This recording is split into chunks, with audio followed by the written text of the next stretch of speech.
heart, correct?" asked Naruto. Another punch to the face was his answer and he knew he was right. "He had a child," yelled Curry, but Naruto continued smirking. He didn't care if he had a grandmother. "I don't have what he has," said Naruto with his smirk. Curry punched Ryu again and left the room. All throughout that talk, Naruto was sending enormous amounts of chakra into the suppression seal. Konan was currently speaking to the Mizukage about what had happened at her and Ryu's hotel room. When the blue-haired woman arrived at the hotel after a mission the Mukage gave her, she saw the door had been blown nearly of its hinges. There were tumbled over items as if there had been a scuffle in the room. However, Ryu's items were still there, such as his katana and his coat and Akatsuki cloak. However, Ryu himself was missing. Even though she had been partners with the blonde for a while, Konan knew that he would never leave behind his katana or his coat. So where was her partner? Shortly after, the Mizukage's forces arrived to investigate what had happened. Mai Anbu are currently looking into what has happened at the hotel and who could have caused it and why, said Mai in a professional voice. "I just care about getting my partner back," said Konan emotionlessly. She had many questions that only Ryu could answer and she needed them answered, and soon, she meant to ask him. After his date with the Mizukage, but her mission took longer than expected and then there was this mess. Mai Anbu were able to discover a few pieces of evidence that could lead us to the perpetrators, said Mai as she took out a scroll and unsealed its contents. There was a used-up canister, a gas mask and a katana.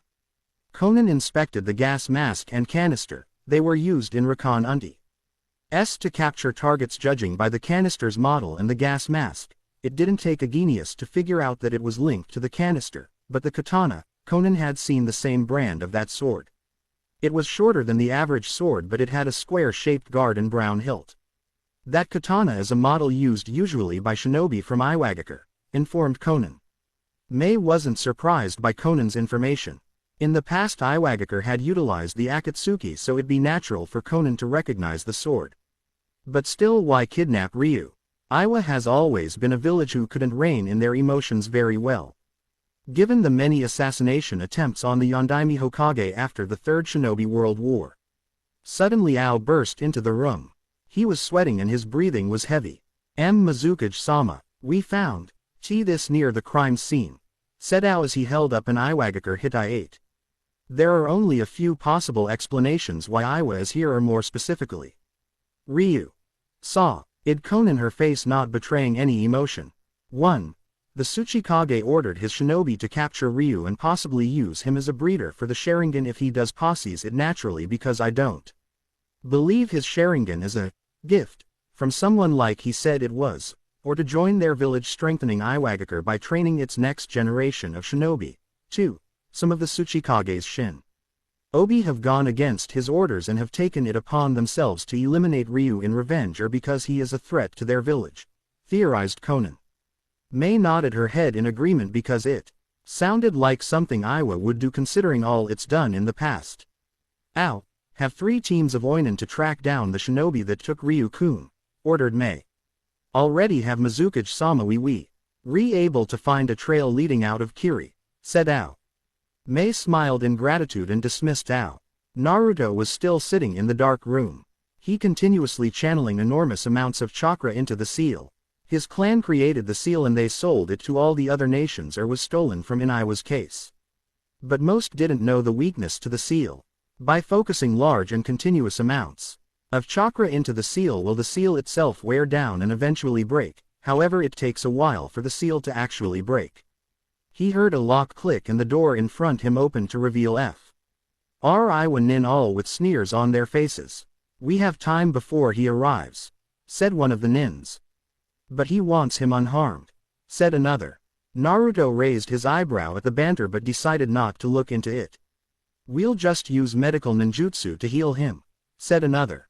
A smirk appeared on Naruto's face. Let's just do it. What can he do? He's an old man and this one is tied up, said the last nin, gesturing towards Naruto. This is going to be fun, said a voice within the room. The nins looked at Ryu, who had an annoying yet arrogant smirk. That's our line, said a shinobi who was particularly annoyed by the smirk. Then all the nins started beating Naruto within an inch of his life. All the while the blonde had the same smirk throughout the beating. He had suffered much worse in his time in Konoha. What the Iwa shinobi were giving him was a massage. 3 men were walking on a road towards the land of water. 2 had distinctive Anbu masks, but instead they wore attire different from normal Anbu. And each had a tanto sheathed on the back of their right shoulders. The third individual was walking slowly, and it appeared he had withered in time as he was walking with a cane. Quote, "Has the Iwagakure shinobi captured the target?" asked the third individual. "Yes, my lord. They are currently holding him in a bunker on one of the islands that dot the land of water. Within a few more hours we should be there," answered one of the other individuals. "Very good. As long as the asset is mostly intact, I have no qualms," said the man with the cane. "But my lord, can we truly trust him?" said the other person among the trio. "Yes, we can, for we gain the Sharingan and a useful pawn. I just have to use that, if it doesn't go according to plan," said the man with the cane. The trio were currently unaware that they were being tailed by shinobi wearing demon masks and wielding katanas. One of the trio sensed their presences through their chakra. He craned his eyes, searching the forest they were walking through. "My lord," stated the censor among the group. "Yes, I know," said the man with the cane. He then stabbed his crane into the ground, where it stayed there standing like a statue. "I have not seen combat for quite a while. This is perfect chance to get my muscles all limbered and supple." The old man then began shifting the bandages around his right eye, revealing a blood-red Sharingan. "Do not interfere. This won't take long," ordered the old man. Suddenly 4 shinobi wearing dark green flak jackets sprung out, formed the tree line, their katanas at the ready, aimed for the kill. The old man went through some hand seals, now revealing that he had a fully functional right arm behind his black robe. He drew in some breath and faced the shinobis were attempted to attack him with crescent move like waves of cutting winds. The ninja in mid-air couldn't redirect their trajectory as they were sliced up by the wind currents. They tumbled on the ground and landed in heaps, one landing near the old man with the Sharingan and a katana landing near his feet. The only living nin gasped in pain from all the wounds on his body. The old man grasped the katana and held it over the nin's head. "Is your target the Konoha elder? Or me personally?" asked the bandaged man. The nin gasped out a, "Kill me," in response. "Well, not that it matters anyway." The bandaged man stabbed his katana into the shinobi's head, killing him instantly. A rain of kunai flew from the tree line straight at the hidden leaf elder. The man used his unbandaged arm and grabbed the collar of the nin, using him as a human shield, protecting him from the kunai. The old man's Sharingan scanned among the trees, picking out his targets. 7, 8, 9, 10, 17 in total, thought the shinobi as he scrutinized his enemies. More kunai flew from the trees intending to kill the man. The man used the body as a makeshift shield, and the kunai kept impacting against the body. The old man went through some more hand seals behind the corpse. He pushed the body aside and aimed his jutsu at the trees. "Futon! Shinku Renpa, wind release, vacuum serial waves!" yelled the man, as he fired multiple waves of eviscerating wind at the trees. Some shinobi didn't have much time to move before their bodies were bisected from the wind. The shinobi that were able to escape drew their katanas and charged at the bandaged man. The man grasped the katana that was in his human shield's head and engaged the nins in kenjutsu. The man had years of combat experience under his belt, so he was able to parry, dodge and slice all the nins in his sight. Most of them were cut down before they could register that they were dead. He threw his katana at a shinobi where it pierced his head, killing the nin. The man went through some more hand seals and prepared his jutsu. "Futon! Shinkugyoku, wind release, vacuum sphere!" yelled the man as he exhaled numerous bullet-like blasts of wind at his remaining enemies. The bullets penetrated their flak jackets and flesh easily. 3 shinobi fell to the ground dead while 3 more still lived. The old man took up his sword again and engaged the shinobi in sword play. He killed another nin by stabbing him in the neck with his sword, where he then used the body as a shield where the 2 other shinobi stabbed the body. Using the opportunity that the ninja were close to him, the bandaged man removed the katana via slashing the neck and killing the last 2 combatants in a swift and grisly strike. The man's lone Sharingan watched as the loss Two of his attackers fall to the ground and he stood there, not a drop of blood on his wrinkled body. These are remnants of the Hanya Black Ops from the land of woods that we eliminated in the past. Formed on of the old Mon's traveling companions. It's always been like this, snakes always look for the slightest opportunity to strike, said the man. Now that you have come out of the shadows, incidents like this will increase our headaches in lots of ways. This may become more troublesome for you, sir, said the other traveling companion. Shinobi once belonged to a world of aesthetics, to be nameless and anonymous. Your existence hidden from the world was a source of pride, said the man as he grasped his cane that hadn't moved from its spot. By controlling what's seen and what's hid, can one truly strengthen village and nation. That is why I respect Ryu Yokeis. He is everything a shinobi must be in this world, deceptive, cunning, ruthless. He doesn't allow the world to see him unless he wants to be seen, and when he is seen he inspires fear with his power. When he infiltrated the village he purposely revealed his presence when he was compromised, and before that he was hidden in plain sight. Let the people mask you so that you are one with the crowd. He knows this best of all, and as quickly as he appeared he disappeared as if he was phantom. That is what a shinobi must do, what ninja must be. He is the pinnacle of what shinobi must represent, and I will have him as my pawn, proclaimed the old man. We should arrive at the bunker within an hour or so if we keep up our previous pace, informed one of the trio. Good, I am quite eager to meet Yokeis-san, and when I have him on my side I will be supplying the village with a powerful weapon, one that is far more exceptional than Kakashi Hatake or possibly Tsukumo Hatake. Not even Tsunade will repudiate the decision, for even though he killed all those Anbu he is worth more than 50 of them, said the man, as he shifted his bandages on his eye to their original position. With that the trio reignited their journey to the land of water. Naruto didn't feel anything, the fists striking his face were tickling him. What he went through at the hands of the civilians was far worse than any beating. And throughout the beating he had the same annoying smirk all the way through. He wondered why Zetsu had yet to contact him. The plant man was loyal to him, so where was he now?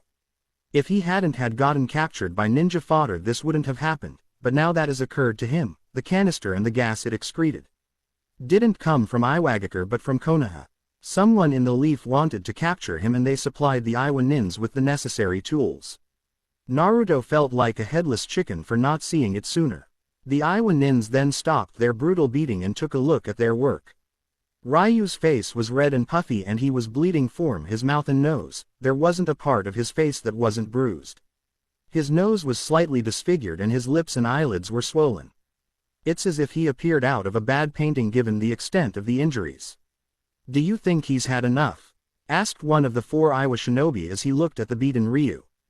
Yeah, he's had enough, besides we can't have him die on us since that mummy needs him, said another ninja as he spat on Naruto. The 4 shinobi then left the room promising to heal Naruto later. But they didn't notice that some of Naruto's wounds were already starting to heal. And he still had that same smirk. Zetsu appeared in its usual manner via slinking from the ground in front of Naruto. The clone's Venus flytrap appendage opened up revealing the black and white man. When it looked at Naruto the white one's eye widened a little in horror but the black showed no emotion. Naruto would heal from the beating in a few seconds. Naruto, are you okay? Asked White Zetsu nervously. Naruto's eyes had healed enough that he could see and he subconsciously glared at White Zetsu for asking such a stupid and obvious question. What do you think, Zetsu? Asked Naruto out of the blue with a hint of sarcasm. Well, I'm going to say that you're not okay, replied Zetsu, which caused Naruto to tighten his glare. The black Zetsu, getting unnerved by the glare even though it wasn't aimed at him, decided to tell Naruto of what they had discovered. I found it, stated black Zetsu, which caused Naruto to look at him with wide eyes. And soon Naruto grinned in happiness. You found it, repeated Naruto. Where has it been all this time? In a temple within the land of lightning guarded by monks that are cut off from society, responded black Zetsu. Perfect. Now, can you untie me? Asked Naruto, whose happy grin was still in full sway. He was happy because of the one thing he was searching for had been found, an artifact of legend. Oh yes, sorry, spoke White Zetsu. But before either party could do anything they heard the click of the door and Zetsu materialized into the ground while Naruto's injuries had fully rejuvenated. When the door opened, it revealed a man wearing a white shirt with a black robe with a purple obi. He had one arm and it appeared he had lost the other long ago, along with his right eye, which was concealed by bandages. He had black shaggy, spiky hair, lots of wrinkles and an X-shaped scar on his chin. Naruto widened his eyes in surprise. He knew this man from long ago. Flashback. 7-year-old Naruto was walking through the halls of the Hokage Tower. Today he was meeting the Hokage, who he had dubbed Gigi, because he was like a grandfather to him. The blonde would visit the old cage 3 days a week. The old man had been kind enough to give him an apartment and a weekly allowance so that he could live with. But Naruto always wondered why the Hokage was interested in him and only him. None of the other orphans were given the privilege to meet the Hokage unless they were in the Ninja Academy, and even seeing him as an academy student was rare. He passed by the Hokage's secretary that instinctively scowled at him, but he paid her no mind as he kept walking to his, Gigi's, office. When he was right in front of the door, he heard voice behind it as if both were arguing with each other. I have told you before and many times, Danzo, that he is just a boy, not a tool. Naruto eared the Hokage's words from behind the door, and he pressed his ear against the door, intent on listening in some more. He is not a tool, Hiruzen, but a weapon. Under my guidance he will become the greatest weapon Konoha has ever produced if you just hand him over to me, said the man now known as Danzo. Watch what you say, Danzo. I will not stand by and watch as you turn that pure-hearted boy into one of your emotionless dogs, continued Sarutobi. He is not a boy, he is a human sacrifice. Sacrifice is the way of shinobi, rebuked Danzo. The two men glared at each other, unaware of the little spy behind the door. We have had this discussion before, Danzo, spat Sarutobi as if it was poison on his tongue. You will never get your hand on that power, so leave before I force you out. Threat. Ned Hiruzen with a small amount of killing intent, which made the war hawk back down. And with that, Danzo stormed out of the office. I will get the Kyuubi one day, Hiruzen, I promise you that, thought Danzo, never looking over his shoulder. When Danzo opened the door, his lone beheld the subject of the conversation with him and the Hokage. Naruto shivered a little under the cold stare of the bandaged man. Naruto couldn't feel anything coming from this man. It was as if he was empty, like the void. Danzo didn't say a word but left without offering a glance back at Naruto. Flashback end. Danzo, snarled Naruto within his mind. Danzo hobbled into the room. His cane tapping against the ground was the only sound as it echoed off the walls. He snapped his fingers as two men wearing customized clothing with Anbu masks walked into the room, carrying a chair and laid it down directly opposite of Naruto. It seemed these two were Danzo's servants. The old man sat down in the chair and stared at Ryu with a calculating gaze, as if trying to discern something from the blonde, but the Konoha elder also noticed how much resemblance there was between this man and Naruto Uzumaki. But their old badger brushed off those thoughts because it was confirmed by Jiraiya that Naruto Uzumaki, the Yondaime's legacy, was dead. Hello, Yosuke-san, greeted Danzo in a formal manner. It is a pleasure to finally meet you in person. I have heard many things from you and regarding your exploits. Naruto's face held no emotion and just continued to stare at Danzo blankly. However, Danzo was able to read Ryu. He could immediately see that Ryu was a shinobi who kept his emotions in check and never showed any kind of softness. Given your power and your mastery of the Sharingan and your other abilities, I have little doubt that you are a remarkable shinobi who will make the correct decisions when you are faced with obstacles that require those decisions, continued Danzo. For a split second, Naruto saw something at what appeared to be approval. Naruto continued to stare coldly at Danzo, and finally spoke up after deducing that the old badger wouldn't leave until he received answers.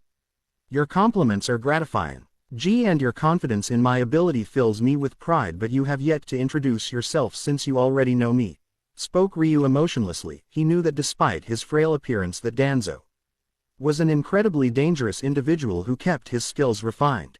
He was considered a prime candidate for the Hokage position, so that meant he had power to back it up. Oh yes, how could I forget? It's the only polite thing to do when introducing someone. I am Danzo Shimura, an elder of the Konohagakure, replied Danzo, who had yet to show any emotion. Now on to the real reason I am here. They come to extend an offer that will only be given once, said Danzo cautiously. Naruto narrowed his eyes at the old man. I want you to join Konoha, forsake the Akatsuki and serve under me as a root agent, offered Danzo. I will give you whatever you wish for or desire in return, and I can pardon all the crimes you have committed against the village while also offering protection from the Akatsuki. Naruto raised his eyebrow at the man. He wanted him to join Konoha and become an operative of ROOT. Thank you for the generous offer, started Ryu. A small smirk played on the lips of Danzo. I politely refuse, for I don't wish to work for a pisshole such as Konoha. Why would I want to be surrounded by idiots and twits who are more likely to trip and fall on their own kunai?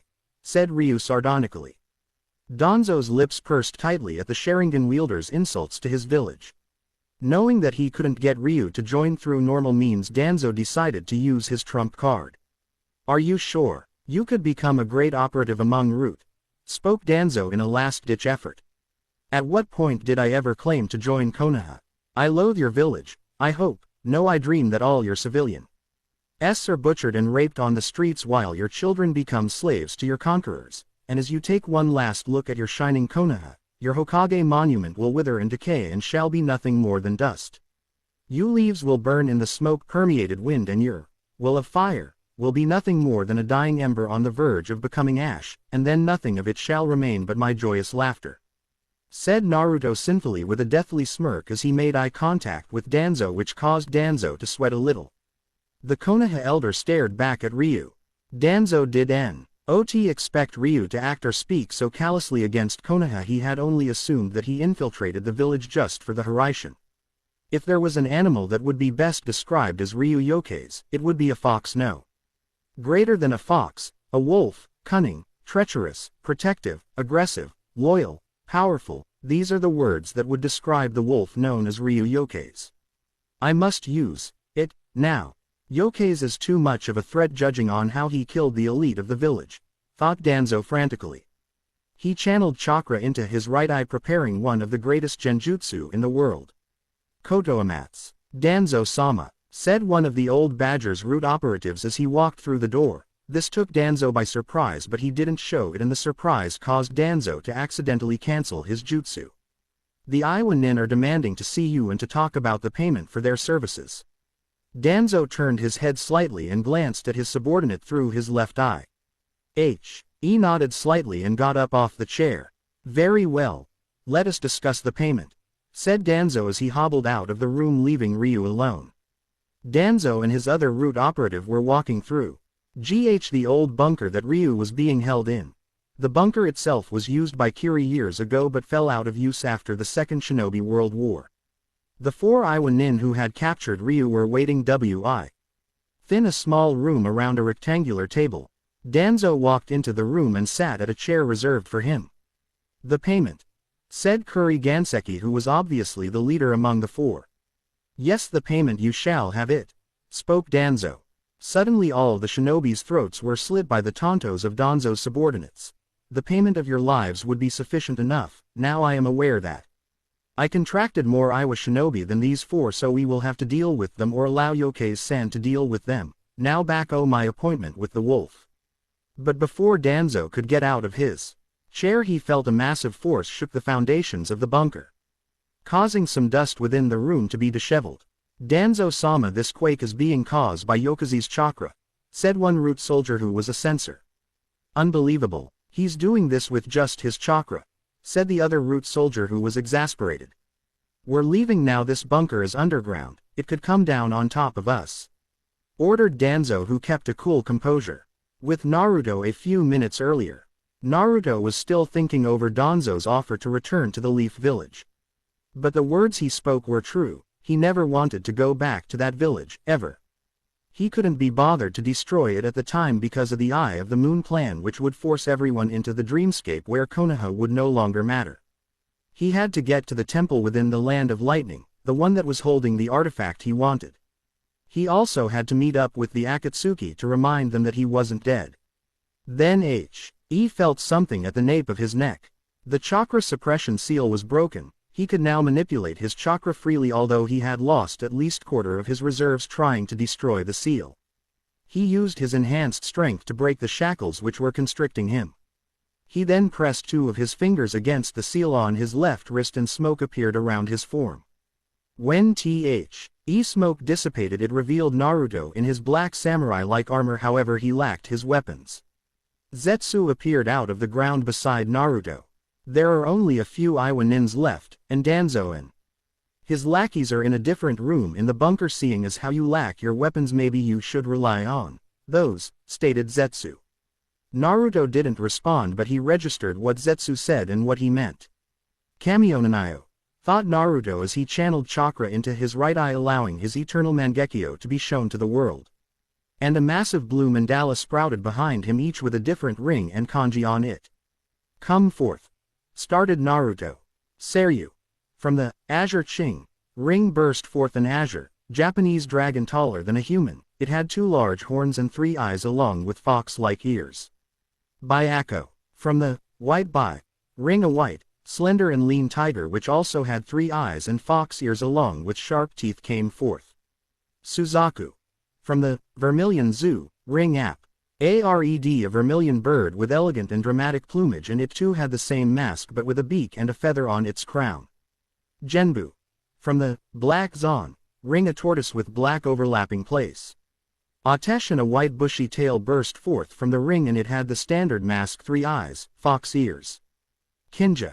From the Sky Kong ring a golden snake with a long body surfaced, only it had the standard mask like its predecessors. Tenio. From the Jewel Yu ring a celestial maiden with flowing cream robes and lavender translucent ribbons appeared. Shinigami. From the 3 San ring came a Skell, Edel black-robed priest carrying a scythe. Hokuto Sennin. From the North Bay ring a priest with traveling robes and a fox staff arose. Nanto Sennin.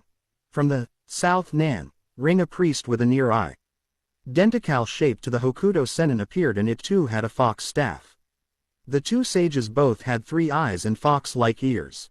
All of the 9 masked beasts gathered around Naruto as if protecting him. No matter how many times I see them, they never cease to amaze me, said Zetsu in awe of the beasts. We're leaving, Zetsu, yelled Naruto. The Seiryu walked ahead of Naruto and charged forward using Ichi's amazing strength to break down the door. Naruto walked on ahead with his loyal beasts trailing behind him. Naruto soon found the exit, but not before sending the Byakko to scout ahead. Naruto could order his beasts mentally, therefore making the creatures unpredictable to enemy ninja. Once the Byakko had scouted ahead, it ran back to Naruto's position, signaling that it was safe. Naruto made it outside the bunker, and he could feel the rays of the sun shining down on him.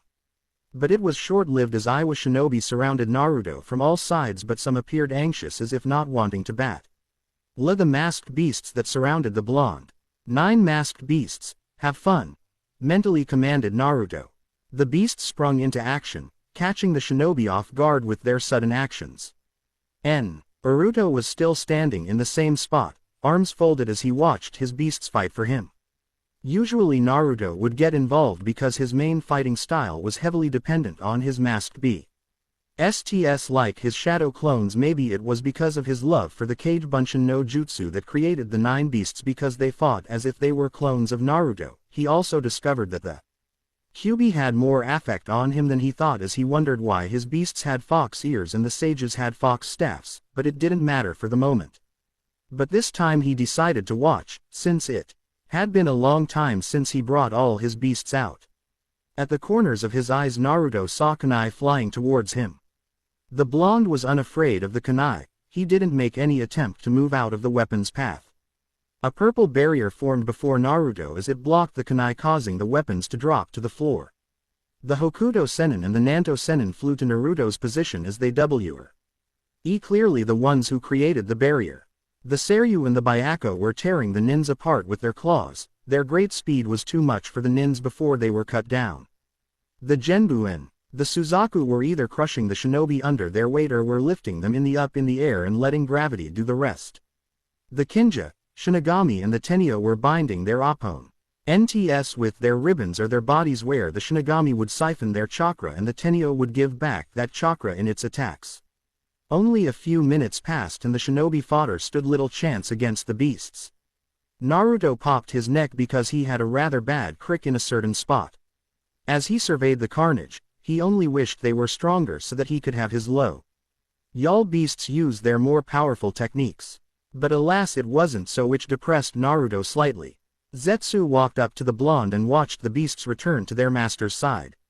They act like your clones, stated Zetsu as he noticed similarities between the shadow clone and the 9 masked beasts, well more like the way they fought instead of appearance as Naruto uses them to overwhelm his enemies. Although they require far less chakra, explained Naruto. I've always wondered what happens when they die, asked White Zetsu. Naruto didn't look at the artificial human but he heard the question. I tested out that question, so I ran my katana through the Tenyo and I couldn't use that certain beast for at least a day, clarified Naruto. Zetsu nodded in understanding. Zetsu too, RNED to a certain direction as he sensed nearby chakra. Naruto had yet to sense it because Black Zetsu was just a better sensor. There are 12 chakra signatures heading in this direction. Among the M are 2 signatures that have high reserves. They are most likely the Mizukage and your partner Konan, spoke Black Zetsu. What about Danzo? Questioned Naruto. He's long gone, he fled when the RW helming pressure of your chakra you were emitting through your beasts caused him to flee back to Konoha, spoke Black Zetsu. He tried to recruit me into his Anbu branch known by the name of Root, explained Naruto. He said he would pardon me of my crimes towards the village, but I politely refused, like a gentleman. Did you threaten him, his village, or his family? Queried Zetsu. Village, answered Naruto bluntly. Zetsu nodded his head. You should leave. I don't want you around the Mizukage or Konan, it would raise too much suspicion. Zetsu melded into the ground but not before saying goodbye to his master. The 9 beasts stared TD fade away into dust as Ryu mentally dismissed them. Ryu turned his gaze onto 2 corpses of his victims and his eternal Mangekyo started to spin.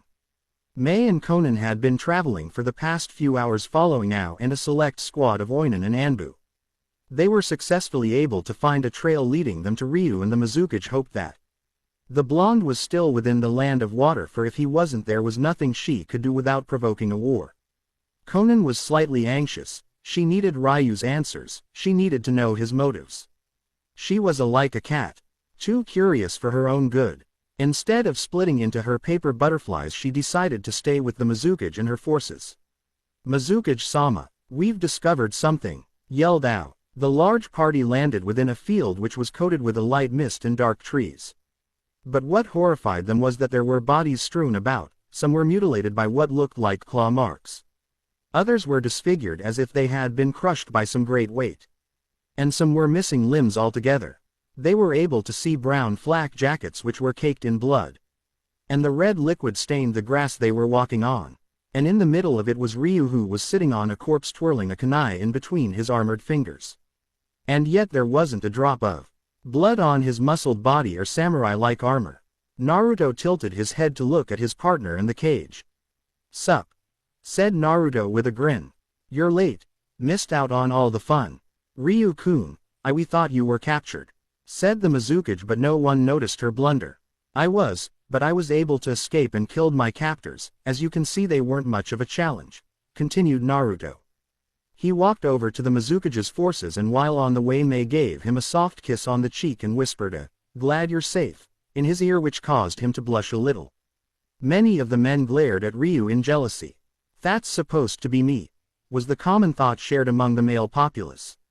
Konan meanwhile was staring at Ryu blankly. The questions she needed answered must be spoken behind closed doors. The Land of Lightning. Same time. The Land of Lightning was a mountainous land filled with thunderstorms and many clouds. Some of the mountains were jagged and tall and very treacherous, where many explorers have lost their lives to the mountains that inhabited the land. Very few buildings could survive the terrain. One of the rare few buildings that can dwell on the mountain sides was a temple that resembled a Shaolin monastery. It was a dark gray temple with no life or color. Its buildings and roof tiles were chipped and fractured while the door to the temple was rusted. Snow blanketed the temple, for its height was far up in the mountains and temperature was freezing. A man with blonde hair with a black coat and black armor was standing before the temple. Before the door there was a Yamabushi and a Tengu that appeared to ready to fight in their combat stances. The man that was standing before the door was none other than Naruto. He was scanning the traditional buildings with his Sharingan. Zetsu claimed that the temple and its artifact was guarded by ninja monks, thought Naruto. But he had yet to see any inkling that they existed other than this temple. He had followed the coordinates perfectly, so why did it feel like he was in the wrong place? The biting snow didn't affect him in the slightest. Zetsu said the artifact was located within the temple and he came all this way to get it. Naruto activated his eternal Mangekyo and he summoned the arms of his Susanoo. The white arms were hammering against the doors, with every punch it left a dent in the door. Finally, after some punching, the door collapsed and with it a small layer of dust obscured the blonde's vision. He walked past the gates and beheld the same dreary temple as he saw outside. It appeared that there wasn't anyone alive, only snow and the decaying temple buildings. But at the corner of his eye he could see movement, and it wasn't the blizzard that had washed over the mountain. Monks dressed in gray and white hakimas with long sleeves that covered their arms and hands and red obis tied around their waists. And most if not all were bald. They surrounded Naruto from all corners, seemingly unafraid of him. They all lowered themselves into fighting stances ready to battle him.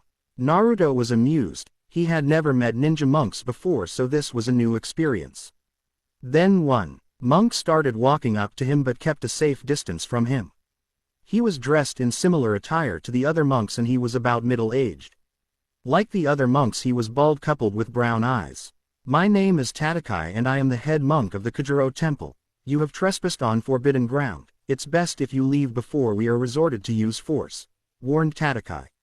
But Naruto wasn't intimidated. "I don't care about your temple or the monks here," exclaimed Naruto loud enough to hear.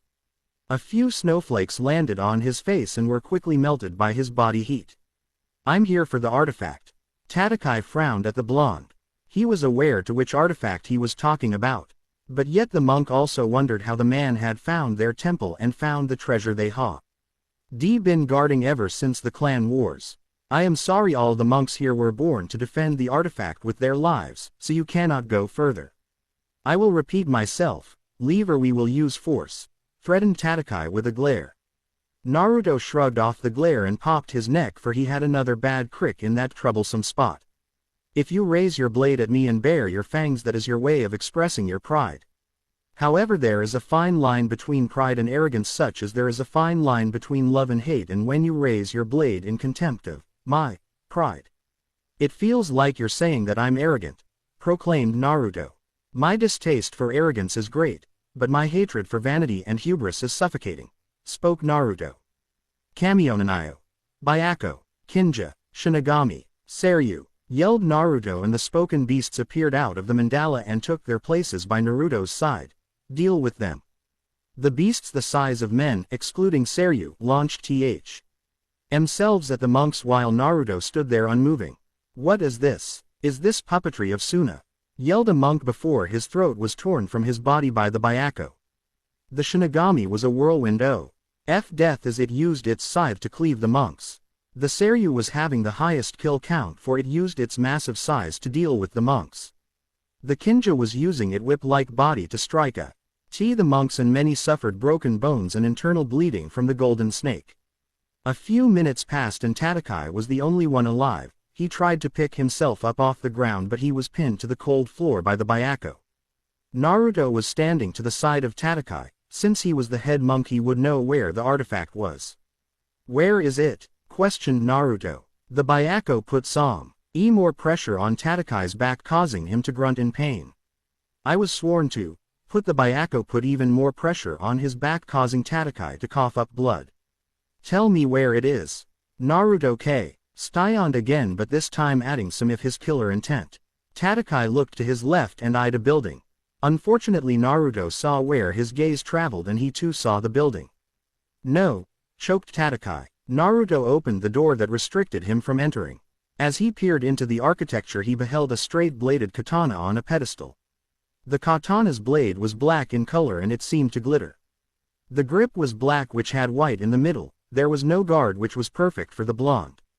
And there was a black rope and a black chain forming from the pommel.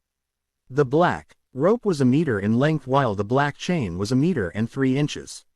Naruto grasped the katana as Tatakai watched with anxiety. He inspected the weapon in his right hand. Before placing his other hand on the blade and using his enhanced strength, Naruto broke the sword in half. He tossed the remnants of the blade near Tatakai. "Where is it really?" asked Naruto more forcefully. Tatakai didn't answer. He just glared at the blonde as the tiger on his back pinned him to the ground. Because of his silence he was rewarded with the Byaku's claws boring into his back, causing Tatakai to sue. Gh up some more blood and to grimace in pain. Tatakai's will was breaking. This man with the red eyes had decimated the monks and made it look easy, all the while he didn't lift a finger. Tatakai glanced at a unique stone carving on the building Naruto walked out of. The carving appeared to be swirling whirlwinds guarding a yin-yang symbol. But Naruto's Sharingan saw the glance and the dojutsu wield. Walked up to the carving, not paying heed to Tatakai's warnings. Naruto inspected the carving as he rubbed his hand over it to free it from the snow. The artifact was hidden in the mechanism. He just had to access it and he could leave. Naruto pressed his fingers against the 2 dots in the symbols. And he heard a clicking sound emanating from the carving. The whirlwinds began to move away. The yin-yang symbol and the icon itself opened up, now becoming 2 Magatama. And from that a hilt the exact same shape and color of the fake Naruto broke emerged. It even had the black rope and the black chain connected to the blade. The blonde gripped the hilt and unsheathed the katana from its stone prison. He also noticed that the weapon lacked a guard. The blade was straight and black in color and looked unbelievably sharp. He had heard legends of this particular blade from Madara. The old goat even told him that he had been looking for the sword for most of his life, even while battling the Senju clan. He said that the sword could cut through anything and was susceptible to chakra, especially wind chakra.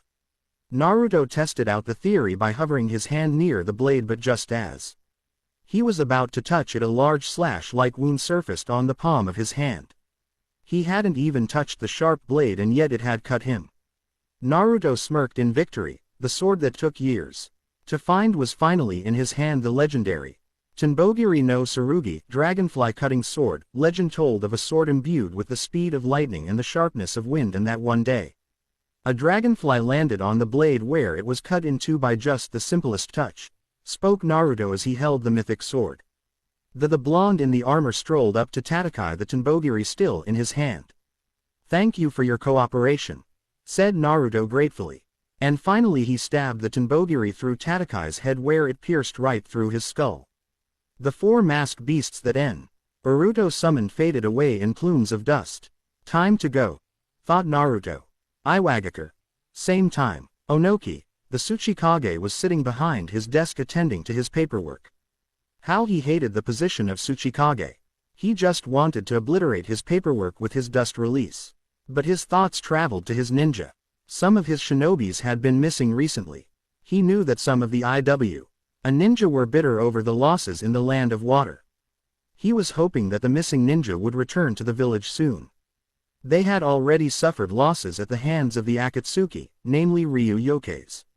Oh, how he wanted to wring the neck of that son of a with the Sharingan. Maybe he could convince Yokeis to join his village, given how he had heard of his exploits in Konoha and the Iwa shinobis stationed within the Land of Water. He rubbed his back in annoyance because it always acted up when he thought too much about things, or he was just old. And as if he had suffered enough pain. His granddaughter walked through the door. "Hey Gigi," greeted Kuretsuchi. With a wide grin, Onoki grumbled something incoherent. "Not now Kuretsuchi, I don't have time for you," mumbled Onoki with his arms crossed. "Oh, don't be like that, Gigi. You know you should probably step down and have someone else become Tsuchikage," suggested Kuretsuchi. But her grandfather was a stubborn geezer and he wouldn't give up the title easily. "Go away Kuretsuchi," said Onoki grumpily. Kuretsuchi grinned even more. She loved pestering her grandfather and commenting on his age, which he was sore about. "Hat's wrong Gigi, you're not as grumpy as you usually are," spoke Kuretsuchi. Onoki decided to give her the silent treatment, hoping she would go away. After a few minutes Kuretsuchi relented and left the office in a brisk pace. "Damn Kuretsuchi," mumbled Onoki. You should be happy with the family you have, Onoki, said a dark voice behind the cage. Onoki spun around and beheld a man dressed in black samurai-like armor wearing a black hooded coat with red flame motifs. The mont's hood was up and he was wearing a mask. The mask was a menacing skull with 10 red lines on the left side of the mask. The man was currently playing with a kunai in between his fingers. Despite Onoki not being a sensor, he was well experienced to sense chakra within close proximity, and yet this boy had easily slipped into Iwa and into his office. Before the cage could speak, the masked man spoke up again. A family who, despite their flaws and annoyances, love you deeply, as I have just seen with your granddaughter. The man seemed to sigh when he finished talking, as if longing for what he had. Who are you? How did you get into my office? And are you here to assassinate me? Asked Onoki swiftly. One question at a time, said the man as he stuck his index finger up. Now as to who I am Ryu Yokaze. Onoki gasped, and he could now easily see his Sharingan active. Save your reaction for later. As to how I got into the village. I walked in. Onoki didn't know if he should scowl or sigh at the man, but he did have a small sweat drop for the blunt answer. And I am not here to assassinate you.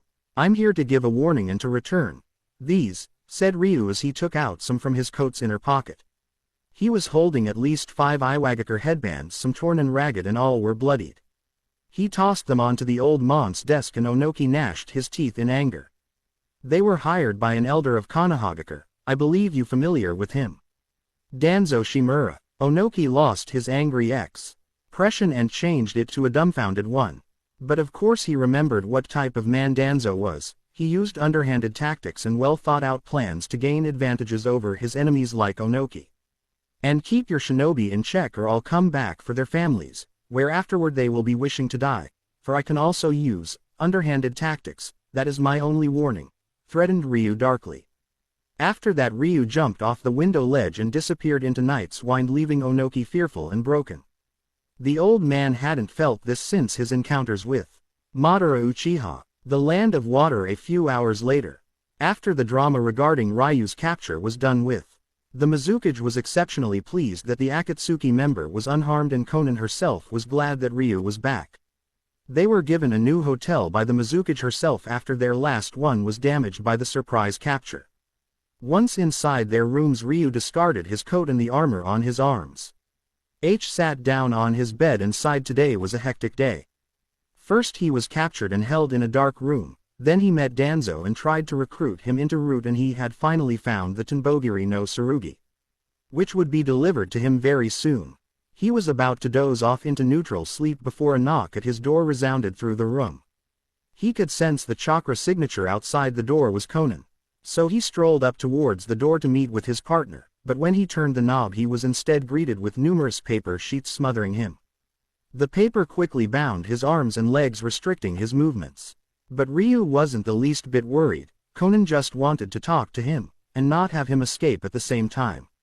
Then finally the blue-haired woman walked through the door. She had discarded her Akatsuki cloak, allowing Naruto to view her without the cloak. She was wearing a revealing navy blue robe with a large hemline that exposed her arms, back and lateral parts of her C-cup S, along with her belly, which had piercings around her navel, and navy blue pants. She also had a kunai in her hand, most likely for self-defense, but Naruto was still unafraid. He LD easily break free from the paper binds with his 9 masked beasts or his other Kamionanayo technique. Konan straddled the bound blonde, which caused Naruto to faintly blush and also wonder if he as in a genjutsu, but his Sharingan saw that he wasn't. He knew a white-haired man who would possibly love to be in this position and probably add this scene into one of his perverted books. I have questions, so please answer them to the best of your ability, asked Konan politely in her neutral tone. Ryu knew that she wanted to be professional while also trying to hide her embarrassment. Why did you meet with Zetsu all those nights ago? Was her first question, which made Naruto widen his eyes in surprise. She was watching his talk with Zetsu, but since she was asking, she probably didn't hear what they were discussing. I was at the time tracking someone who had done things that his mother wouldn't be proud of, said Naruto with a smirk. Konan pressed her kunai into Ryu's neck, giving him the hint that she wasn't playing around with him. Who? Asked Konan. Someone who parades around with a name that's not his to begin with, who hides behind a mask because he's afraid of people seeing his visage. Someone who puts the pieces in place within the shadows and behind closed doors, spoke Naruto emotionlessly. Konan widened her eyes a little in recognition, but Naruto's eyes could see everything. You've met him, asserted Ryu. Konan nodded her head a little. The masked man had met them long ago and still was to this day. So he's not who he says he is, affirmed Konan, to which Naruto nodded. The pressure of the kunai on Naruto's neck lessened. Konan had always had a hunch that Toby wasn't who he said he was. He is just a bitter loser who got friend-zoned and can't get over the fact that person died. Continued Naruto. Tell me who he really is, said Konan, getting over his stupor. His name is Obito Uchiha, a survivor of the massacre. He was a student of the Yondaime Hokage and, like I said, is a bitter loser, answered Naruto. Konan didn't need to hear any more of Obito. And, who are you? Asked Konan impassively. Ryu locked eyes with her. My name is Madara Uchiha, said Madara. He needed Konan on his side. He needed a loyal follower other than Zetsu. Naruto Uzumaki isn't exactly a famous name among the nations and didn't have enough pull to sway a person. Plus officially he was dead. Madara, questioned, stated Konan. Naruto nodded to her question. You have blonde hair. You have blue, replied Ryu. You look like you're in your late teens or early 20s, responded Konan. The loss of my power in my battle against Hashirama, so I had to extend my life by experimenting on my body, and what you see now is the end result, explained Naruto, which was a lie. If you are who you claim to be, what are your plans? Queried Konan, since killing Obito wouldn't be his only plan. Ryu thought about it for some time. He had to risk it. He had to tell her about the Eye of the Moon plan. The infinite Tsukuyomi, so that she would think he was insane. I intend to create a world of peace, joy and love. There will always be truth and never lies, where there are no winners or losers. History is written by the victors. When invading a country, each party believes it is right to attack or defend, while it is reversed for their enemies. It is the same or my battle with Hashirama. They only knew about why he fought, they never wrote down why I fought. In this world there would be none of that, no right or wrong.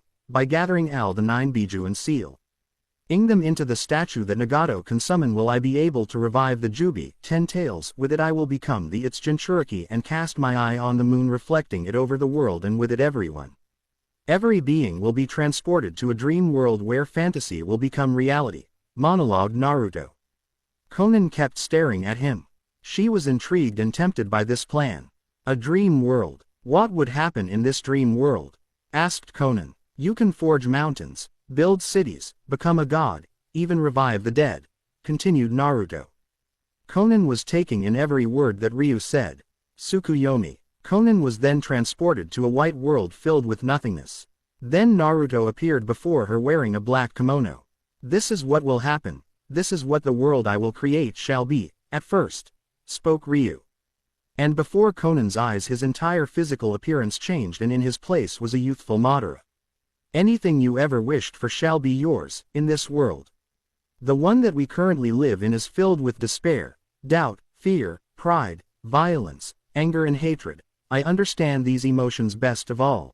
How can we live in a world such as this? I will turn it back into nothingness and create a world where none of the things I have said before will exist, spoke Madara. Konan then found herself still straddling Naruto, his Sharingan blazing. She had these uncertain feelings within her. She could see her parents again. Yahiko. They could all be with her again. You wish to bring them back, stated Naruto, catching Konan by surprise. The people you loved. Konan had to hold in her gasp. Did he somehow read her mind, because he knew what she was thinking at that moment? I have that dream, to see my brother, my mother, my father, everyone I loved. I want to bring them back too, spoke Ryu with a hint of melancholy in his voice. Can you really revive the dead? Asked Konan as her eyes were overshadowed. Yes, answered Naruto in a deadpan, emotionless voice. Do you wish to join me? Questioned Naruto, who was inwardly smirking. I will help you, answered Konan, who still had her eyes overshadowed. She lowered her face closer. To Ryu's inch by inch it was getting closer. So what do I call you now, Madara or Ryu? Just keep calling me Ryu, replied Naruto melancholic. Conan's face was creeping closer to Ryu's, their lips were near touching and his hot breath was hitting her face. She captured his lips in a passionate kiss, catching Naruto by surprise, but he too returned the gesture as he began lustfully kissing her. Conan felt hot and her cheeks lit up with a pink flush. Kissing Ryu felt good, she couldn't deny that she was physically attracted to him. Naruto was right about art. Art is enjoying one's passion in the company of another. This kind of art is temporary, but it's far more enjoyable and pleasurable, thought Naruto at his own quote. Conan discarded her kunai and unbound Ryu from her paper sheets. Shish. He grabbed his golden locks forcefully and kept kissing him with heated passion. But before Naruto could continue kissing, he felt the warm lips of Conan leave his. He opened his crimson eyes and stared at the blue-haired beauty. "That was a thank you for letting me join you," said Conan excitedly. Her lustful mind not fully quelled, she eased herself off the blonde and quickly hurried out of the room while holding her face in her hands and trying to fight down the blush that etched itself onto her face. Naruto smirked in amusement and victory. Nagato putting him together with Conan as partners was the best idea the Rinnegan wielder made. Naruto suddenly felt two signatures fade into his room who came in through the window. The first figure handed him a Tsuba-less katana with rope on the hilt, and of course he grabbed it by the hilt while the two figures dissolve into dust.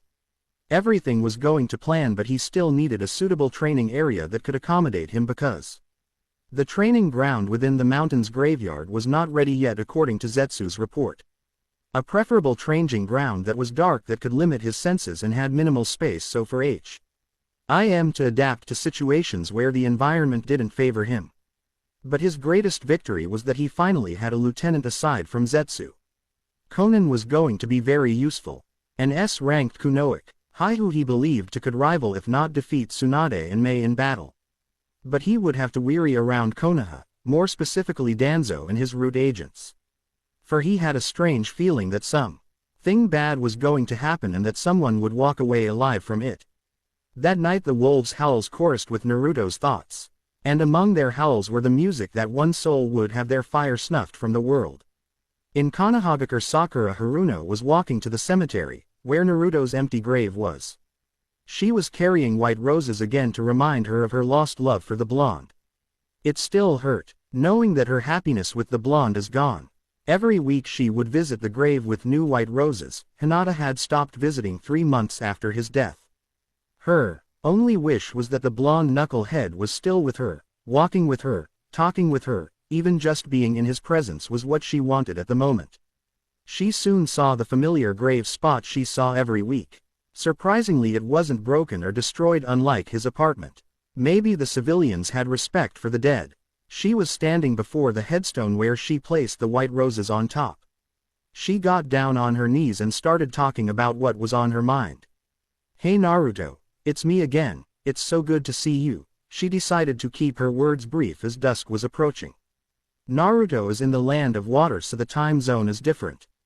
"I've been doing well in my studies of medical ninjutsu. I have been practicing with Tsunade-sama's monstrous strength, but I'm still a bit away from mastering it. I'll come by again next week if my schedule allows me to. And I just wish you were here with me now. Would you be proud of me? And I love you. Goodbye Naruto, see you next week," spoke Sakura. She turned and left with a small pained smile which had some glimmers of happiness. However, she didn't notice the flowers she left on Naruto's grave wilt and wither until they died. Instead of the gorgeous white, only dead gray was what remained of the flowers. Naruto Uzumaki, more commonly known by his alias Ryu Yokes, was currently creating a special seal that would be tattooed on his body. He was kneeling on the floor of his new hotel room. The only article of clothing on his form was a pair of black pants, after his kidnapping at the hands of the Iwa Nin. His old hotel room was damaged, much to the anger of the hotel manager. There were multiple sealing symbols transcribed over his body and all converged on the back of his neck. "Is it ready, Zetsu?" questioned Naruto with deep authority. Yes, replied the plant man. "But why am I doing this? I don't wish for a repeat of my kidnapping a few days ago. Sealing isn't an easy art, it takes time to create advanced seals that could have warded off the Iwa Nins, such as barrier seals, but they take time, time that I do not have the luxury of having," clarified Naruto. The Uzumaki was deeply disappointed in himself on how easily he was captured, but like he said, barrier seals and protective wards are not easy to create, and therefore he didn't have time to create them, not since he was juggling around with missions from the Mizukage and his date earlier. This seal Zetsu is similar in design to my chakra nature seals on the palms of my hands, where I subconsciously channel chakra into the seal, and when I activate it, it changes into one of my nature affinites.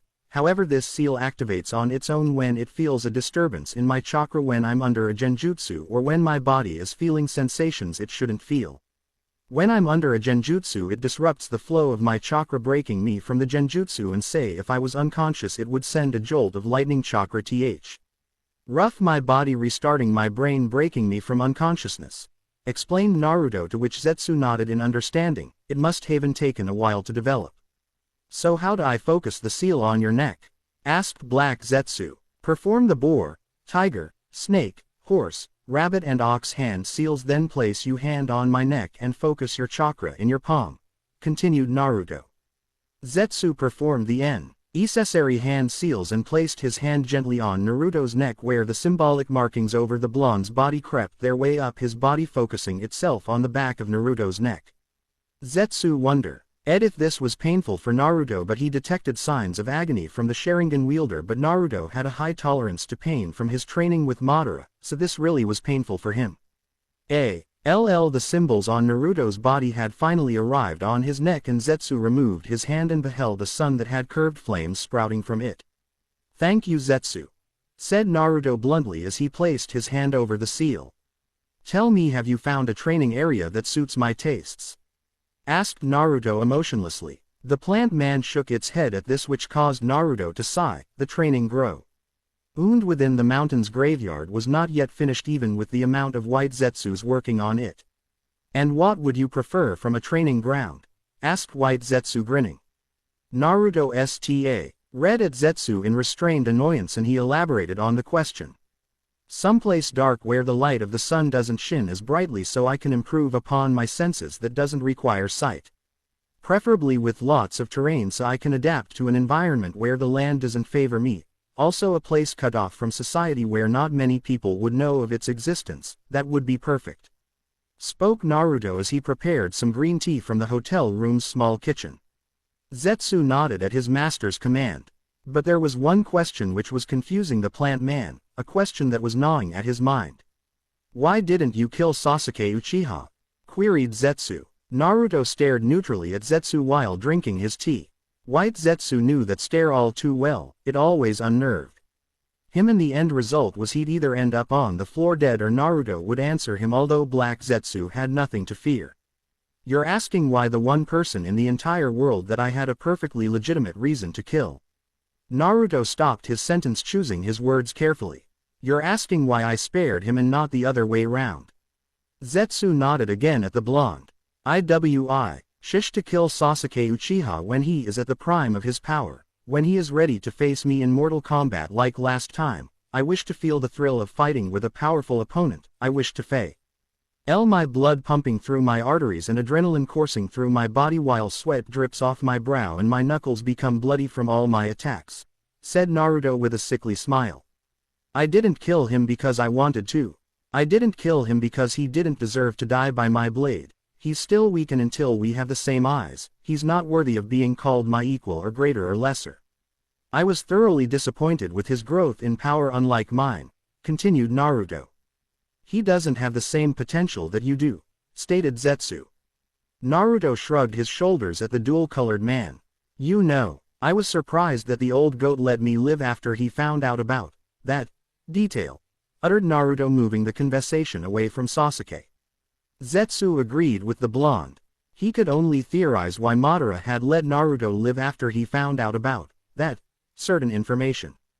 Maybe because he did it to spite that but Zetsu stopped his sentence. When he rode the sound of a door opening from within the hotel room, and in walked Konan wearing her Akatsuki garb, her neutral expression in full force. The blue-haired women had accepted the fact that Ryu would speak with Zetsu often. The plant man spy would be Yokozu's most trusted confidant. He just wouldn't trust her off the bat and she didn't really trust him either. He still hadn't told her the details of his plan but she only assumed that he would. I wish to speak with you, stated Conan. Ryu shrugged his shoulders which to Conan was a sign to go ahead. Alone. Ryu turned his gaze onto Zetsu, a silent signal to the plant man. Zetsu started to disappear into the ground, its Venus flytrap appendage closing. When Zetsu had left, Ryu turned his attention on Conan as if saying with his eyes, "You have my attention." Conan took a deep breath and decided to say what was on her mind. "I wish for you to meet Nagato," spoke Conan with utter surety. "I met him barely 2 weeks ago," deadpanned Naruto. Conan sighed, exasperated. "I meant the real you," continued the female Akatsuki member. "Nagato must know that he's being manipulated by your fake, Obito." Naruto continued to stare at Conan passively. Nagato may be under the effects of genjutsu. Obito was able to control Yagura, the Yondaime Mizukage and a Jinchuriki. Placing a Jinchuriki who had full control of their Biju in a genjutsu is not an easy thing. In fact, it may be impossible for someone without the Sharingan, disclosed Naruto. "How can you be so sure?" questioned Conan. "It's a likely theory, because it sounds like something I would do," pronounced Ryu.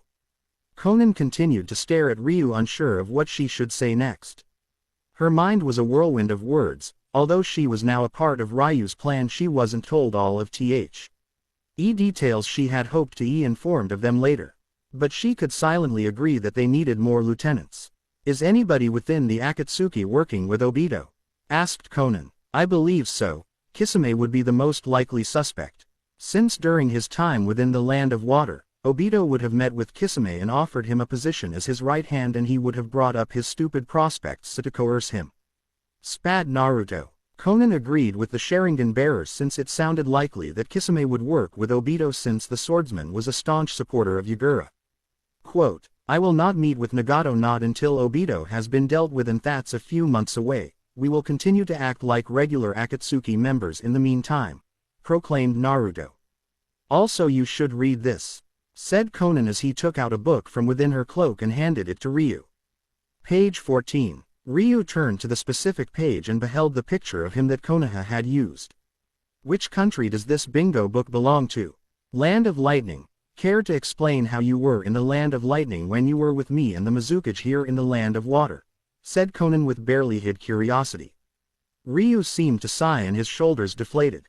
"In good time, but for now let's just, what do the teenagers call it, let's chill," said Naruto awkwardly. And even now he still lacked true social interaction and obviously didn't understand some idioms. "Kumogakur." One day earlier. "Wa-at," came the booming voice of the Raikage that was heard throughout his village like a sword piercing flesh. The Raikage clenched his fist and smashed his desk, splintering it into pieces. His assistant Mabui didn't seem fazed by the fragments of the desk striking her face. "What do you mean that the Kagero temple was raided?" roared the Raikage in his right-hand man's face. "It's exactly like I said, boss, the Kagero temple was raided," said Darui in his aloof voice, and his slouched position only testified to his somewhat lazy personality. And if the oncoming migraine wasn't enough for the cage, his brother burst through the door. "Yo say ho bro." "Yeah," rapped Killer Bee and shuffling about. "I apologize if my raps are terrible, I can't rap for shit."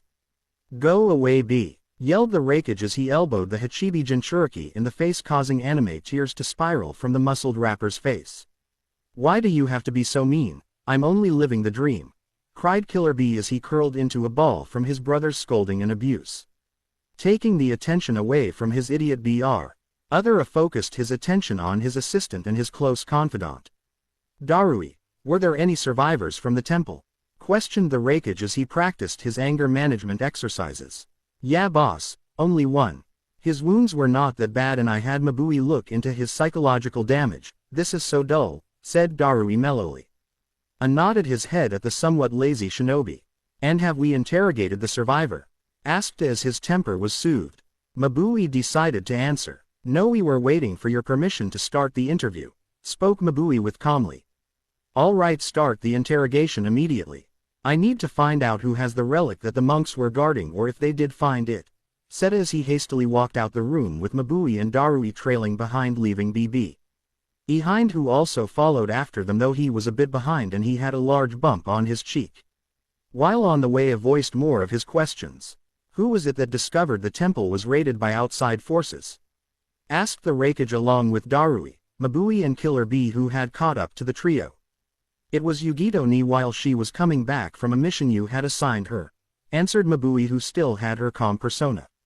And in what state was the temple when she discovered it? Apparently, boss, most of the monks were slaughtered, their limbs torn from their bodies and their throats. And other vital organs were nothing but mashed up blood. It wasn't a dull sight. She activated her flare kunai and alerted our teams to her location. I myself was among one of the teams that saw the flare, answered Darui as he scratched the side of his head.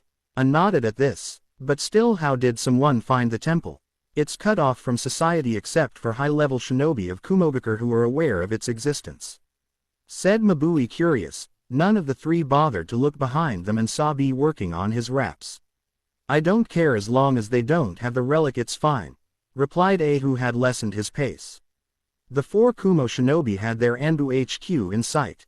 They traveled to the room to where the survivor was, and they found Yugito ni standing outside the door as if waiting for them. Raikage-sama, said Yugito, who bowed slightly. The Raikage nodded his head.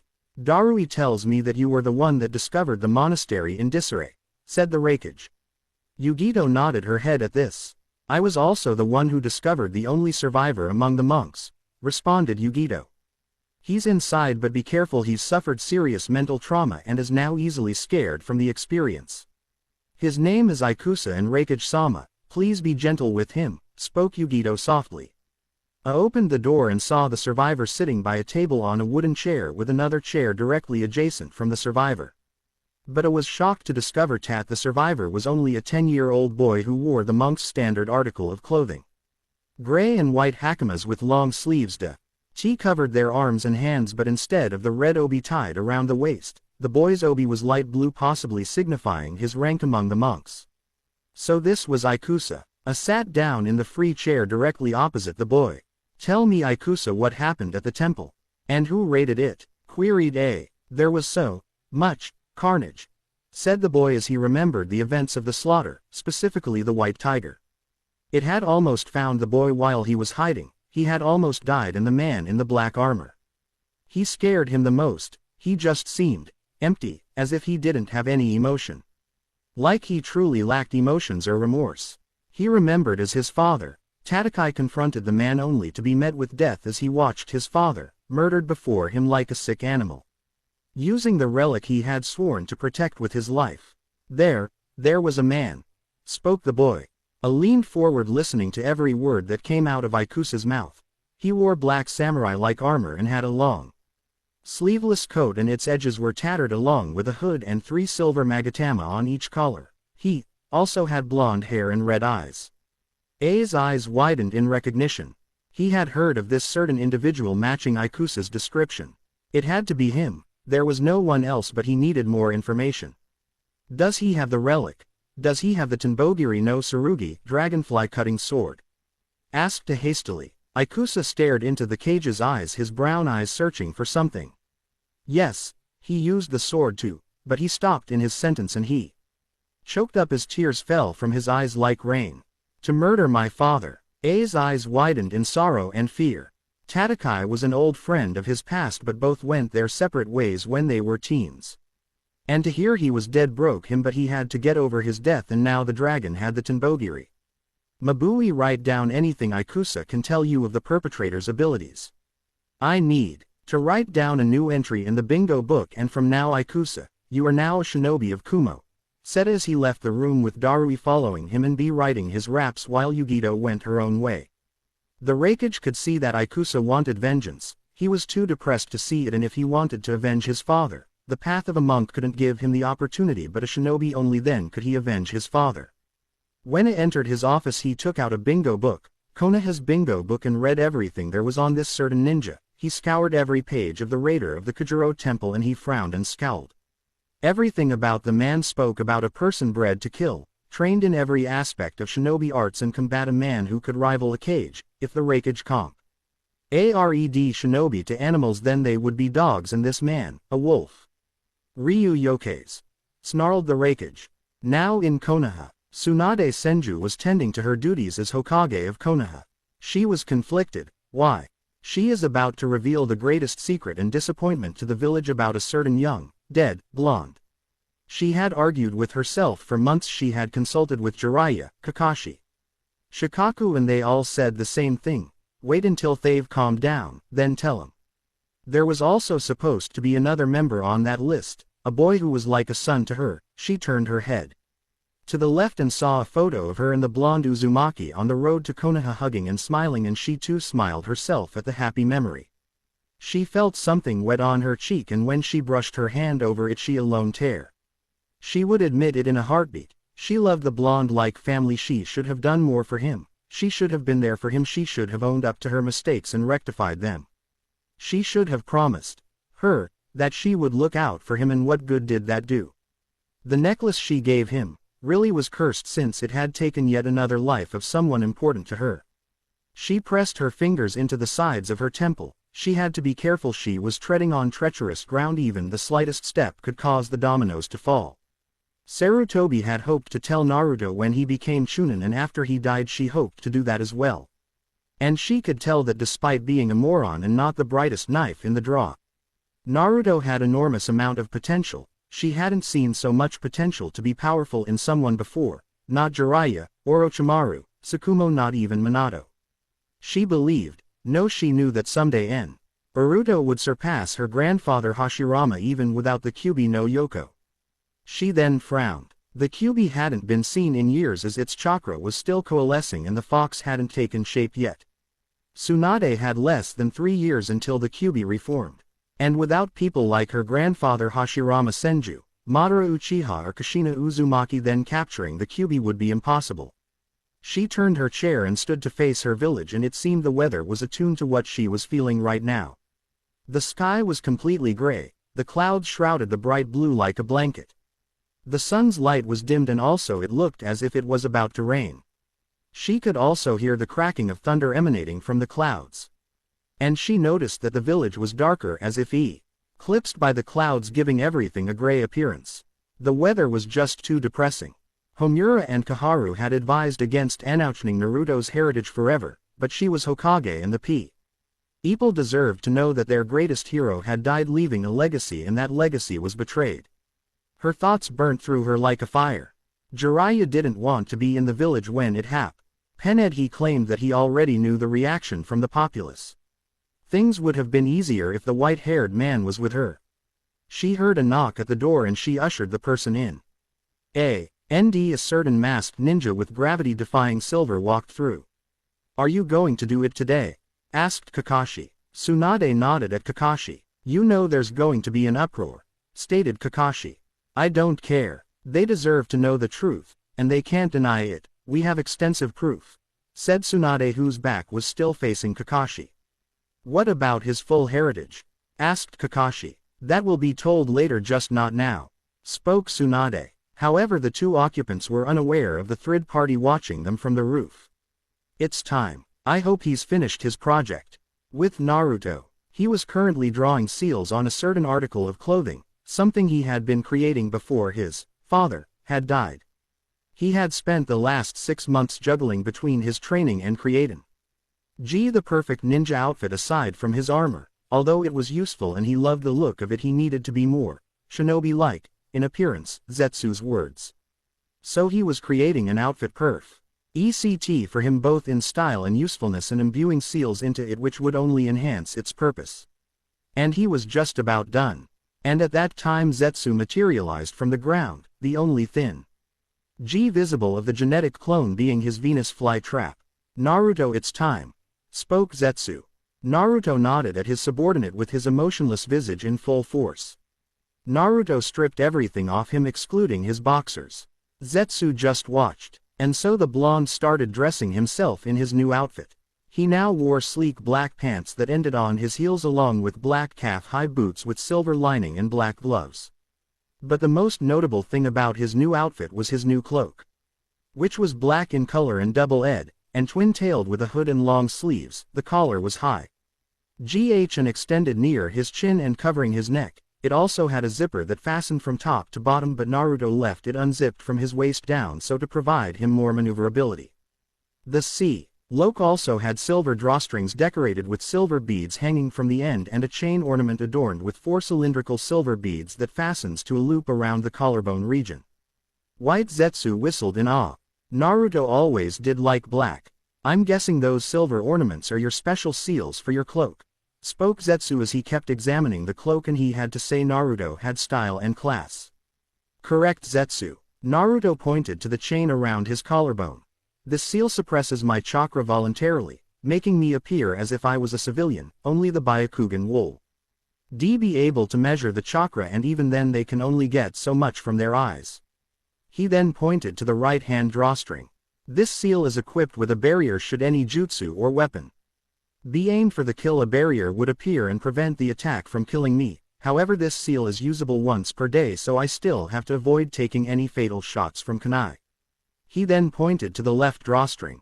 This seal frees me from all movement impairing restriction and can also nullify a person's senses by producing an invisible shockwave, therefore making them fall unconscious. And also has the same time limit as the barrier. Zetsu nodded at the ingenuity of Naruto's seals, and both were powerful and useful to many shinobis who would want to use it. At that moment Konan walked in and found Zetsu and Ryu talking, and she also noticed and inspected Ryu's new cloth, and she had to say, the guy had style. Are you heading off somewhere? Asked Konan with her eyes raised. I have some errands to run. I will be leaving for a few hours, and until I return you are to stay here and carry out any other missions the Mizukage has for us, ordered Ryu with deep authority. Konan's raised her blue eyebrow in curiosity. Can't you just use whatever you used to get to the land of lightning and stay at the land of water at the same time? Suggested Konan. She was still curious about how that incident happened, and she knew they weren't shadow clones, they would be too far away from the original. This is something I must do myself, besides it might be amusing for me, said Ryu with a well-hidden dark grin. Zetsu melded into the ground and Ryu and Konan walked out of the hotel room out on the street. When both Akatsuki members were out on the street, Konan was watching the CK of Naruto's new cloak while Naruto himself had yet to move. The Sharingan wielder voiced what was on his mind. I am aware that you don't fully trust me, I can feel your doubt radiating off you like a light, spoke Naruto, surprising Konan. Although you trust me more than Obito, the fake me, you can doubt me. I don't care, but if you want to help me kill Obito, you have to trust me. Konan didn't say anything except she stared at Ryu's back as he was walking away from her. Ryu pulled up the hood of his cloak. The only part of his face that wasn't obscured were his nose, mouth and chin. Good day, Konan, was Ryu's last words as he disappeared in a cloud of bats. Konan listened as the flying mammals surrounded her, and she noticed that instead of deep black eyes that bats are known to have, each had a pair of blood-red Sharingan. Their high-pitched squeaks and the flapping of wings echoed around Konan as she watched as the bats flew away to some unknown location in the west. Itachi Uchiha was sitting down in a forest.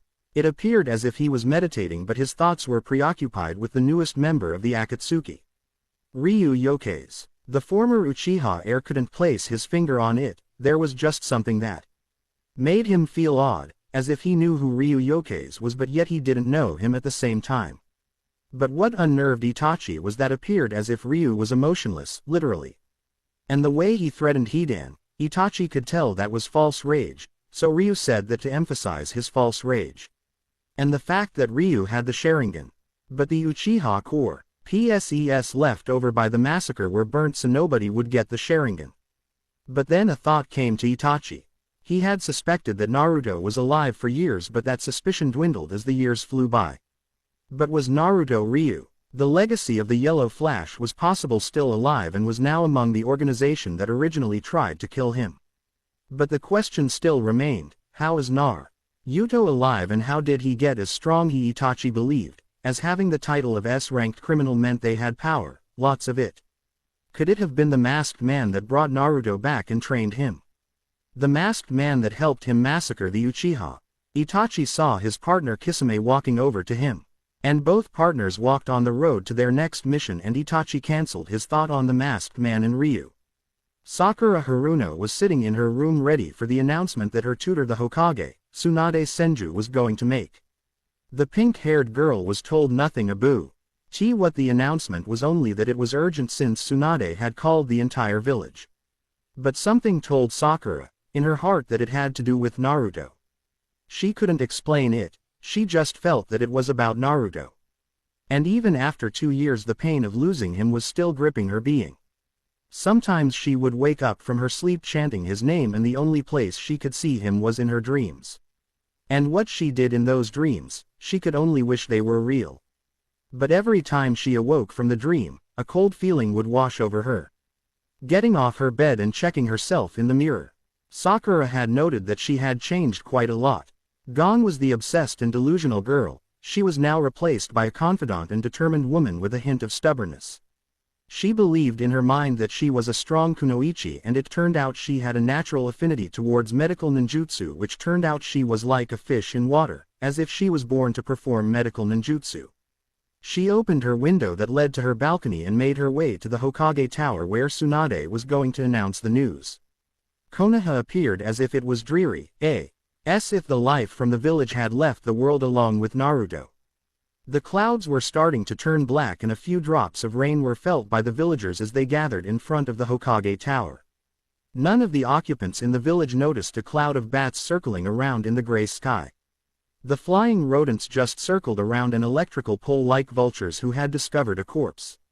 Then too the bats started bombing each other in a kamikaze-like way.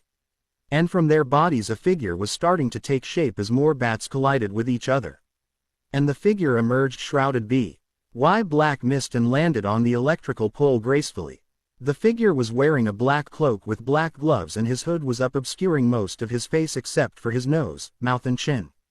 "This place hasn't changed at all. It's still repugnant as ever," spoke Naruto as he surveyed the village with his blood-red eyes. "I never thought I would return here, but I really want to see the reaction from the villagers. I want to see if they hate me even more or will kiss my grave in gratitude and greed or possibly pity." The wind blew his coat violently and some strands of his hair blew a little. He scoured among the horde of people looking for anybody that he could recognize. However, watching the people's reaction was not the only reason he was here. He was going to do something he never got to do when he last visited. And luckily the detection barrier around the village thought he was a civilian with his new Fuinjutsu enhanced cloak. He was able to spot some people he could recognize, such as 2 idiots wearing green jumpsuits and terrible haircuts. A feral-looking boy with a large white dog and red fang tattoos on his cheeks. He remembered that this certain individual lacked any real intelligence. A fat boy with long brown hair and swirls on his cheeks. He was really sensitive and couldn't control his emotions when angered by his weight. A red-eyed and dark-haired woman who was quite masterful at genjutsu. He really couldn't recall anything about her other than calling him weak. A dark blue-haired girl with white eyes and jacket. He could remember that this girl lacked any real courage or special abilities. And many others. How he wanted to make them suffer and have them see who was weak compared to him. Anyone who scorned him shall know grief. But there was one person that made him pause in his search. There was pink-haired girl wearing a red vest and her headband was worn to keep her hair together. He could remember something from this girl as if he was a acted to her, but all he could remember was her looking down on him and thinking herself superior to him. He sat down on the electrical pole and pressed his fist against his cheek, lazily holding up his head, and he had one leg drawn up against his chest where his other rested on his knee. "Show me if the will of fire still lives," whispered Naruto. Down among the crowds, Sakura heard something the muttering and arguments of the civilians as if a whisper from a ghost. She remembered each word perfectly. "Show me if the will of fire still lives." She turned her head in multiple directions, looking for the source of the certain whisper, but she found nothing, but she could have sworn that the voice sounded familiar and yet different at the same time. She could feel the small droplets of fall on her face. Luckily it wasn't a downpour, so most people wouldn't complain. But she also compared the weather to when he died. Did Naruto have such strong effect on the village that he caused the weather to change? Thinking nothing of it, Sakura turned her attention back toward the Hokage Tower. The moment of truth was at hand. Tsunade walked on top of the tower and saw all the villagers who had come to hear the announcement. She could feel this swelling in her heart as if it was guilt. But she mustered up her courage and faced the crowds. Here it comes, said Naruto as he watched Tsunade from his position. People of Konohagakure, yelled Tsunade, silencing everyone, and all eyes turned on her. Today as your Hokage I will announce something that has been known only to the elders of the Leaf for 15 years. Her boisterous voice was heard throughout the hidden village. Naruto had to compliment her. She truly was a capable leader. This news goes back to the Kyuubi attack. The Yondaime Hokage sacrificed himself to kill the beast, continued Suond. But this is false. The Yondaime couldn't kill the beast. No one can kill a Biju, so the Yondaime sealed the malevolent fox spirit into the body of a baby who was born barely a few hours ago. Many people of the crowd started muttering amongst themselves. Baby, more like sacrifice, said Naruto scornfully as his eyes narrowed while he watched the Godime. This child's name was Naruto Uzumaki. Many of Naruto's classmates gasped. Their classmate was the jailer of the fox that nearly destroyed their village. Many the younger generations gasped themselves, but they started having thoughts that barely a baby this Naruto Uzumaki saved them. While the older generations scowled and many started chanting that the demon deserved to die. Amusing. Shouldn't it be the older generations who are wiser than their youngers? It seems children possess more intelligence than others who have doubled their experience in life. Spoke Naruto as his eyes gouged the reaction from the children. Naruto kept his empty eyes upon the Hokage, his ears picking up every word spoken among the civilians. However, what most people do. NT knows that our Yondaime died with a legacy he left to all of you, said Tsunade as she continued her speech. He died leaving the world his greatest treasure, his son, Naruto Uzumaki Namikaze. Even more gasps were heard as many in the crowd started changing their opinions of him so quickly. Naruto snorted. It didn't take long for the people to come to their senses. And it wasn't that hard to figure out that he was the Yondaime's son. The resemblance between the two was extremely uncanny. Jinchuriki are usually chosen out from their respective cage's own families so to decrease the chance of the host abandoning their village. The Yondaime was far too noble a person to ask someone else's child to be the jailer, so he used his own blood, his kin, someone worth more to him than Konoha itself. Continued Tsunade. And at that moment not a sound resounded in the Leaf. Guilt, disappointment and sorrow was what was felt among the people, but one sorrow darkened all others, and that was Sakura's sorrow. Her head was down and there were tears trailing down from her emerald eyes. She was crying because she too had a part in Naruto's suffering. While others in the crowd were shouting that everything their leader said was false and that it was impossible for the demon to be the child of the Yondaime. Their anger was palpable that Naruto could feel it even outside the village. His last wish, the Yondaime's last wish, was that his son would be treated as a hero for housing the beast within his own body, protecting you and your families with every breath he took, but you let your hatred blind you to the truth.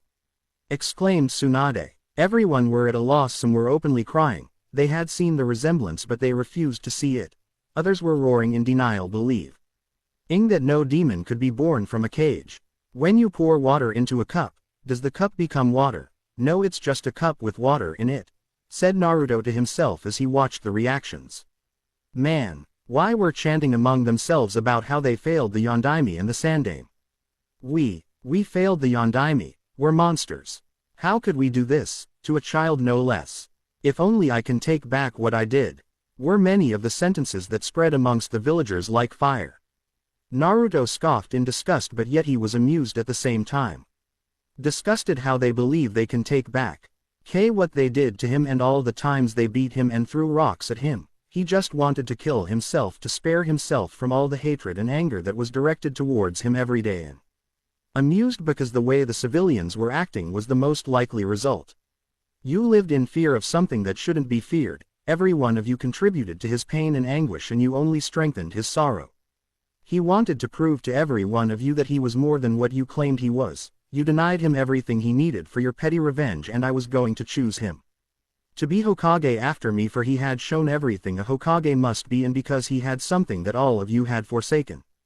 The will of fire, bellowed Tsunade, the legendary ideal of the Shodaime Hokage, an ideal that Naruto had adhered to every day. But you betrayed my grandfather and you betrayed all the other Hokage before me. And now that pure-hearted boy is dead and you praise and worship If his killer someone who had abandoned the village for power and ran to someone worse than the Kyuubi. Shouted Tsunade, who now had visible tears streaking across her face. It's funny, how they rate the death of a child as if a miracle had happened, snorted Naruto. He never asked to be a Jinchuriki, he never asked to be despised as if he was dirt, no worse than dirt as if he was nothing. He tried to change your views of him. He wanted all of you to look at him as if he mattered to the village. He wanted to be your leader, your next Hokage, because he loved this village more than anything.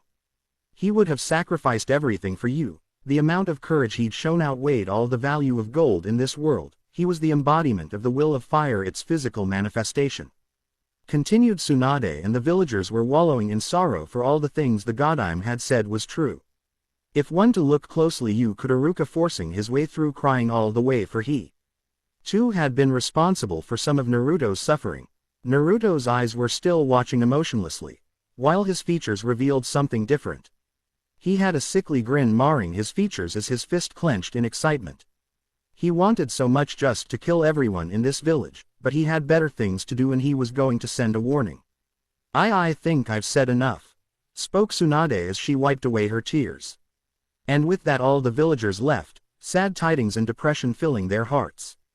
Except for Naruto, who lost his grin, going back to his usual neutral state.